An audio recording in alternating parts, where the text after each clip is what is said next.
경우에는 좀 낙조를 접근하는 게 낫다. 패턴 거래를 하든지. 네, 안녕하세요. AP투자연구소의 윤사말 팀장입니다. 오늘 알아볼 기업은 명신산업, 번호는 00900입니다. 현재 시각은 8월 18일 수요일 11시 15분을 지나가고 있고요. 전일에 이어서 리뷰를 진행하게 될 것 같은데, 사실 이제 제 리뷰를 보신 분들은 아시겠지만, 저 같은 경우에는 어떤 이슈, 아니면은 뉴스나 아니면은 그걸 기반으로 해서 차트, 이렇게 이 두 가지를 좀 결합해서 보는 편이에요. 그리고 명신산업에 대해서 이제 너무 매일같이 리뷰를 하다 보니까 이 회사가 가지고 있는 기술력이라든지 아니면은 협업체 이런 거에 대해서는 굳이 제가 말씀을 안 드리고 있어요. 그리고 사실 그거를 매일같이 얘기한다라고 하면은 굉장히 듣는 사람 입장에서도 재미가 없거든요. 그러니까 너는 명신산업에 대해서 아무것도 모르면서 이렇게 리뷰를 하느냐 이런 말씀은 되도록 안 해주셨으면 좋겠습니다. 그냥 굳이 할 필요가 없다라고 생각을 해서, 그리고 가격적인 분석 위주로 조금 진행이 되고 있어요. 왜냐면은 어쨌든 궁금한 거는 가격이잖아요. 얘가 올라갈 것인가 아니면 떨어질 것인가, 이거에 대해서 많이 궁금하실 건데, 물론 100% 제가 다 정확하게 분석을 하진 못합니다. 저도 많이 틀리고 그러는데, 일단 근데 최근에 움직임은 생각대로 흘러가는 것 같아요. 그리고 뭔가 치고 올라갈 자리에서는 치고 올라가는 느낌인데, 어쨌든 기준점이 이제 최근에 이제 리뷰했을 때는 이런 34,200원, 200원 정도 를 기준점을 잡고 있다. 그리고 오늘 같은 경우에는 그러면 34,000 지지와 저항점이 있어서, 예전에는 그런 궁금증이 있으실 거예요. 한번 그런 궁금증이 있을 수 있어요. 어떤 궁금증이냐면은 여기가 중간값이었죠. 이런 식으로. 야, 너가 지지와 저항에 있어서 지지점, 그러니까 저항점이 있고 지지점이 있어요. 근데 여기가 예전에 34,200원은 저항이었죠. 근데 돌파되면은 나중에는 지지점으로 바뀐 다음에 이렇게 하는데, 34,200원이 왜 지지를 안 받느냐. 이탈이 나온 뒤에 반등이 나왔죠, 이게. 이런 거에 대해서 질문을 주실 분이 몇 분이나 계실지 모르겠지만, 그럴 수도 있다라고 생각하는데, 근데 이제 보통, 지지와 저항을 활용해서 이제, 그게 이제 가장 베스트? 그러니까 가장 일반적으로는 그렇게 지지점을 찾고 저항점을 찾는 게 맞는데, 근데 이게 주가가 어떤 사이클로 이제 떨어지느냐에 따라서 타점이 달라져요. 그러니까 지지점이 달라질 수도 있다라는 거죠. 사실 그리고 어떻게 보면은 타점이라는 거는 올라갈지 내려갈지 몰라요. 근데 진입하는 거죠, 그냥. 그래서 어제 같은 경우에는 이렇게 그냥 보통 굉장히 쉬운 건데, 여기를 기준으로 해서 어쨌든 주가가 올랐어요. 이렇게 올라갔다가 또 올라갔어요. 그럼 여기서 또 지지를 받았어요. 그러면은 여기를 이탈하지 않고 올라가느냐 아니면 이탈하고 떨어지느냐를 보통 봐요. 차트를 볼 때는. 근데 여기가 이제 기준점이죠. 기준점. 예전에도 어떤 기준점에 있어서 요런 자리를 기준으로 잡으세요. 아니면 요런 자리를 기준으로 잡으세요. 이렇게 얘기했던 것처럼, 그러면은 여기가 이제 기준점이죠. 어떻게 보면은 여기가 박스였죠. 여기가 박스 상단, 여기가 박스 하단. 근데 돌파가 나오고 눌림, 상승, 눌림, 상승, 눌림, 상승을 해야겠죠. 근데 여기가 이탈이 나왔어요. 여기서. 그러니까 오히려 되돌림 주고 저항, 그리고 하락, 이렇게 나오는 거예요. 그냥 차트는 보통 이제 이거를 이제 지나고 나면은 누가 이런 말 못하냐 이런 얘기 진짜 많이 나와요. 진짜 항상 댓글에서. 근데 어제 이제 미리 얘기해 놓죠. 최대한 저는 미리 얘기해 놓으려고 그래요. 그러니까 떨어지면은 어차피 떨어지면은 여기서 떨어지잖아요. 아마 제가 한 이 정도 화요일 보통 제가 11시 12시 정도에 방송을 했을 거예요. 아마 11시에서 12시 사이에.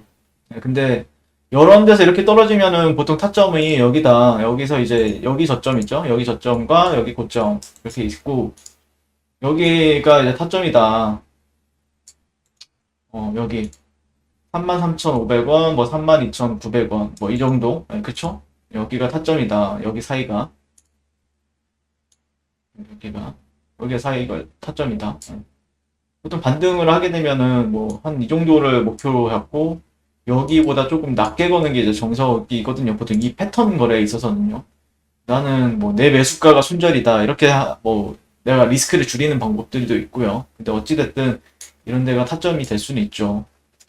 단타를 하든 아니면은 낙주 매매를 하든 상관없이 이런 데가 타점이다라는 관점인데, 어쨌든 그런 거는 사실 이제 어느 정도 시장 경험을 하다 보면은 이제 보이는 부분이 있어요. 어떤 패턴이라는 거는 이런 식으로 갔다가 이런 식으로 갔다가 이런 식. 보통 여기서 이런 식으로 반등을 주죠. 이런 식으로. 여기서 조금 더 뭐 빠졌다가 올라가느냐 아니면 즉각적으로 올라가느냐, 이거는 시장의 노이즈에 따라서 좀 달라질 수 있고 투심에 따라서, 이건 정확하게는 뭐 이렇게 분석이 힘들어요. 근데 일단 타점은 여기에요. 이런데요. 타점은 여기고, 사람들의 투심을 이제 확인할 수 있는 구간이죠. 그리고 여러분들 투심이 이게 정확하게 분석이 불가능한 이유는 시시각각대로 이제 그 시황이랑 아니면은 그런 주가에 영향을 미칠 수 있는 뉴스들 이런 거를 계속해서 나오잖아요. 그러니까 정확하게는 불가능하나 뭐 이런 데서는 진입으로서 고려해 볼 만하다. 왜냐면은 뭐 이렇게 쫓아가서 여기서 사는 사람들도 있고 여기서 사는 사람들도 있어요. 네. 잘 샀죠. 뭐 수익을 실현했으면 잘 산 건데 아직 난 들고 있다. 나는 여기가 눌림목이라고 하길래 여기서 이런 식의 눌림목이라고 하고 여기서 이렇게 떨어지면 또 눌림목이라고 하길래 이런 데서 모았는데 나는 더 갈 것 같아서 매도를 못했다. 근데 여기를 이탈하네? 여기를 이런 데를 이 저점을 이 지점을 내 매수가를 이탈하네? 아 근데 여기서 이제 반등이 나오는 거예요. 아 그래도 살았다. 근데 다시 쭉 빼는 거예요. 그러면은 뭐 손절이 나가는 경우도 굉장히 많죠. 왜냐? 내가 보기에는 이게 이런 식으로 되어 있는 헤드앤숄더, 그냥 헤드앤숄더 같은데 더 빠질 것 같아. 이런 식으로 뭐 이렇게 생각하는 사람들도 있고요. 근데 이거를 또 어떤 사람은 어떤 패턴에 기반을 두고 이런 식으로 매수 관점으로 보고 단기 반등에 대해서 얘기하는 사람들도 있어요. 그래서 사실 차트 해석은 어떻게 보느냐에 따라서 누구는 이렇게 보고 누구는 이렇게 보는데, 저는 어제는 이제 뭐 여기에 이탈하면 당연히 이런 데서 이제 타점을 잡고 들어가는 게 맞는데, 하여튼 뭐 그렇죠. 일단 기준점은 좀 명확하게 보시면 될 것 같아요. 일단 얘가 추세가 상방이잖아요. 아직까지는요. 이런 식으로 보시면은 어쨌든 얘가 저점이 나온 뒤로부터는 상방이란 말이에요. 아직까지는 저점이 나오고 고점이 나오고, 그러니까 이런 데를 안 깨니까, 이런 직전 저점을 안 깨니까 안 깨는 저점이니까, 그러니까 여기는 안 깨야 되겠죠. 여기는 이런 자리가 되느냐를 보는 자리죠. 그러니까 예를 들어서 보시게 되면은 저점, 고점, 저점 여기에요. 여기를 잘 안 깨죠. 그리고 나니까 다시 고점을 높였어요. 그리고 나서 뭐 이런 저점, 그러니까 여기를 또 안 깨죠. 이런 데를 좀 안 깨려고 하는, 여기서는 약간 이런 박스권에 기반을 두고 좀 눌림목 형성이 됐죠. 약간 이런 자리죠.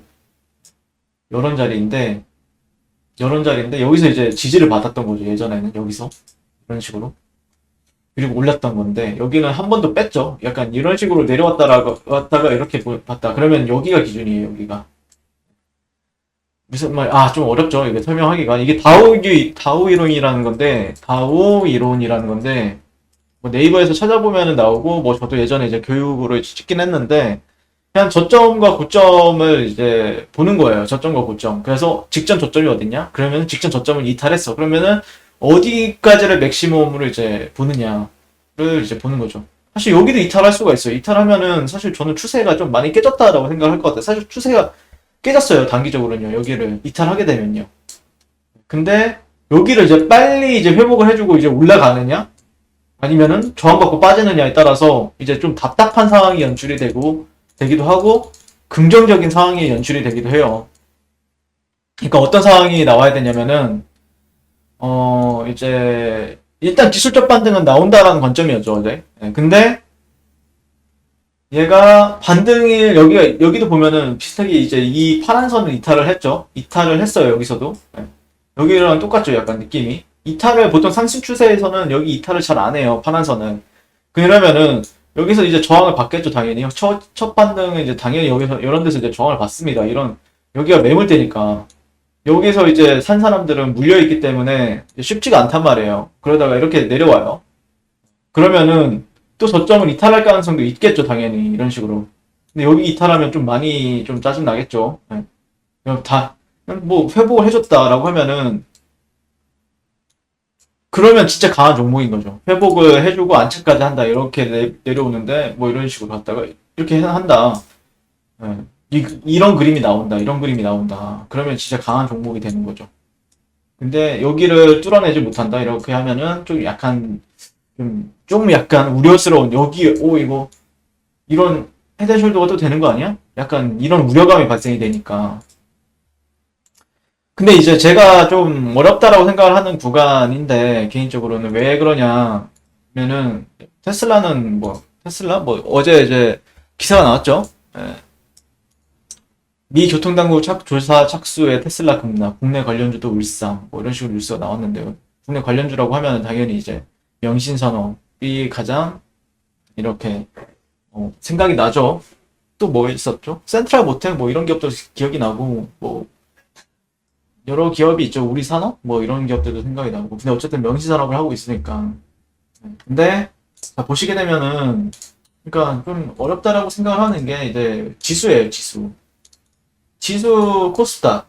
이제 코스피 같은 경우에는 그나마 좀 어쨌든 명시산업 같은 경우에는 코스피 주식이니까 코스피 같은 경우에는 아직까지가 추세가 완벽하게 꺾였다라고 말하기에는 좀 무리가 있어요. 지금 상황에서 코스피는. 네. 지지 받을 자리들은 또 있거든요. 코스피 같은 경우에도. 그런데 다 지지선이란 말이에요. 근데 지지선이 이탈을 하게 되면 문제가 되는 건데 이런 데가 다 지지예요. 지지. 그러니까 받쳐줄 매물대는 코스피는 상당히 많아요. 그래서 명신산업 같은 경우에 이제 어쨌든 코스피 종목이죠. 그러다 보니까 근데 어찌됐든 코스닥이 떨어지면은 코스피도 영향을 받고 뭐 당연히 이제 코스피가 떨어지면은 코스닥이 더 영향을 많이 받긴 하죠. 네, 당연히 그런데 코스닥은 조금 제가 보는 관점에서는 아 이거 쉽지 않겠는데 약간 이 생각이 드는 거예요. 이 생각이 들죠 조금. 약간 코스닥은 역사상 이런 고점을 형성하여 이런 채널의 상단에서 이제 막 두드려 맞고 떨어진 거잖아요. 지금. 거기다가 일봉에서는 수렴이 진행이 되었는데 이런 수렴이 진행이 되었는데 이탈까지 나왔어요. 이탈이 어제 음봉으로 이탈이 나왔기 때문에 아 이거 쉽지 않겠다. 아마 이거는 좀 일시적인 되돌림 이라고 생각을 하게 될 것 같고 그래서 되도록이면은 시장 상황이 많이 안 좋게 되면은 조금 차라리 낙주로 접근하는 게 나아요. 그러니까 이제 뭐 예를 들자면은 시장이 괜찮다라고 하면은 돌파를 하든 돌파할 때 같이 돌파를 하든 아니면은 돌파 이후에 되돌림 구간에서 사든 이런 구간에서 사든 상관이 없어요. 수익을 잘 주는데 시장이 하락을 하게 되면은 사실 이제 좀 문제가 되는 거는 눌림목이 잘 안 통하죠. 눌림목도 잘 안 통하고 돌파도 가는 척하고 보통 이렇게 가잖아요. 이렇게 주가가 이렇게 가다가 얘를 돌파해요. 그 다음에 이런 식으로 눌렸다가 가죠. 이게 이제 일반적인 시장의 흐름이라고 하면은 요즘에는 이렇게 가다가 여기서 더 가는 척하고 이런 식으로 빼버리잖아요. 이런 식으로 이렇게 주가가. 그래서 차라리 할 거면 낙주로 접근하는 게 낫다. 만약에 내가 관심 종목으로 가지고 있다. 내가 진짜 강한 종목을 매매를 안 한다라고 하면은 차라리 관심 종목으로 이제 같은 경우에 좀 낙주로 접근하는 게 낫다. 아니면 패턴 거래를 하든지. 네, 아무튼 저는 그렇게 생각을 합니다. 자, 그래서 중요한 구간은 개인적으로는 얘가 올라가기 위해서 중요한 구간은 이런 자리들을 또 다시 한 번 더 재돌파를 해줘야 되겠죠. 네. 그래서 얘가 여기서 이제 뚜트를 안 맞아야죠. 이런 식으로 올라타야 되겠죠, 다시. 그래야, 여기를 다시 한 번 더 도전하러 가겠구나라고 이제 생각을 하시면 될 것 같아요. 2차적으로 기술적 반등은 나왔다. 근데 여기서 이제 더 가느냐 아니면 떨어지느냐의 차이는 아마 35,000원 라인을 기준으로 잡고 보시면 될 것 같아요. 네, 아무튼 오늘 방송 이렇게 마치도록 하겠습니다. 시청해주셔서 감사합니다. 네, 그리고 무료 추천 종목을 매일매일 드리고 있습니다. 네, 네이버에서요. AP투자연구소를 이제 검색하시고요. 웹사이트 상단에 AP투자연구소 홈페이지로 갈 수 있는 링크가 나옵니다. 네, 이렇게 클릭하시게 되면은 홈페이지로 접속을 하실 수가 있고요. 네, 화면 가운데 라이브로 깜빡깜빡하는 게 보이실 겁니다. 그 밑에 2021년 무료 추천 종목이 있고요. 클릭하시게 되면 이렇게 매일매일 저희 소장님께서 댓글로 리딩을 도와드리고 있습니다. 8월 17일, 8월 13일, 네, 계속해서 매일매일 추천 도와드리고 있고요. 오늘의 추천 종목의 동향을 한번 살펴보도록 하겠습니다. 7시 52분부터 댓글 리딩에 들어가신 걸 볼 수가 있고요.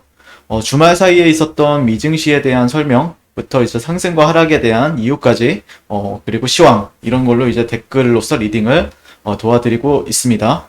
네, 이렇게 쭉 내려보시면은 네, 일정이라든지 이런 거에 대해서도 좀 자세하게 나와 있고요. 그리고 9시부터는 이제 무료 추천 종목이 나가게 되는데요.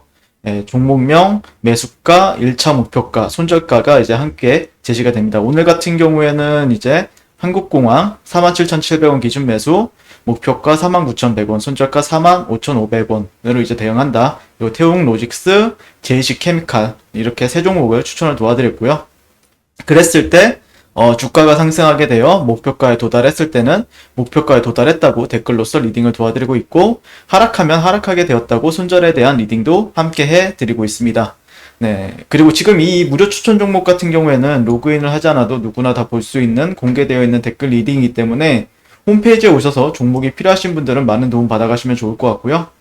그 다음에 여기 AP 트레이더라고 있는데 여기 밑에 보시면 테마주 검색기라고 있어요. 테마주 검색기 같은 경우에는 저희 AP 투자연구소에서 만든 검색기인데 안드로이드 버전, 아이폰 버전, 윈도우 PC 버전 이렇게 세 버전을 저희가 제공을 도와드리고 있고, 시장의 주도주 그리고 급등하는 테마주를 빠르게 한 번에 한눈에 볼 수 있게끔 도와드리는 어플이라고 보시면 될 것 같아요. 네, 그래서 어떤 어떤 종목이 이슈가 있는지 네, 이런 거에 대해서 주도주를 잘 잡아주고 있기 때문에 이런 것도 어떻게 보면은 좀 초보 투자자들 같은 경우에는 유용하게 쓰시라고 저희가 드리는 거기 때문에 당연히 이제 무료로 제공이 되고 있고요. 네, 이런 부분도 참고하셔서 잘 이번 주도 성공 투자하시면 좋을 것 같습니다. 오늘도 시청해주셔서 감사합니다.